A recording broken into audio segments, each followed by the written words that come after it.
Welcome back to Namely 90s Minute. Every week we look back at a culturally relevant show, movie, or piece of pop culture that probably helps stoke the algorithm. This week, in honor of The Walking Dead Daryl Dixon premiering and the longevity of zombie movies, we're looking back at one of the most memorable zombie movies remade in the 90s, Night of the Living Dead.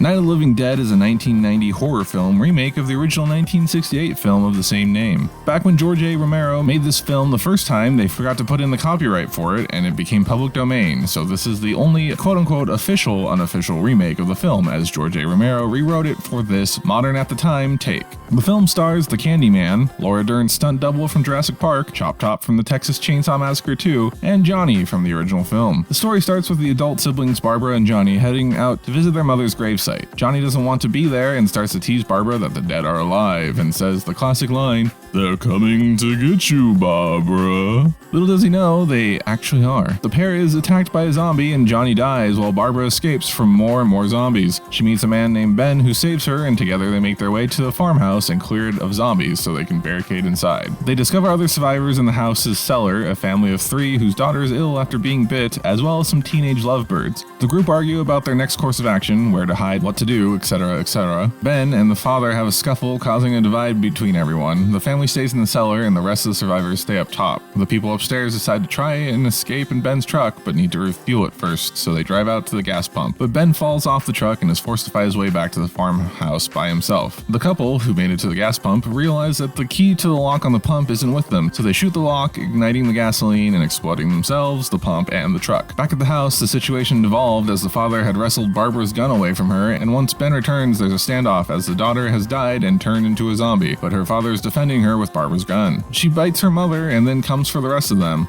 The father and Ben get in another scuffle and both are badly injured when Barbara shoots the daughter. The father scurries upstairs while Ben goes into the cellar to die and then finds the gas pump key. Barbara leaves the house looking for help and finds the charred corpses of the couple before finding a group scouring the countryside for survivors and clearing out the undead. Barbara passes out and wakes up the next day in a fortified camp with a bunch of survivors. She goes back to the farmhouse and finds Ben now a zombie, so she shoots him. Then the father stumbles downstairs alive and she kills him for causing all that trouble. And that's George A. Romero's Night of the Living Dead in a Namely 90s Minute. More or less. Join us again next Tuesday for another Namely 90s Minute. Remember, you can always hear these a day early in full episodes of Namely 90s on all major podcasting platforms, and most of the small ones too. Please subscribe and do all the other YouTube things like bell ringing, share like a scribes, that sort of stuff, and we'll catch you next time.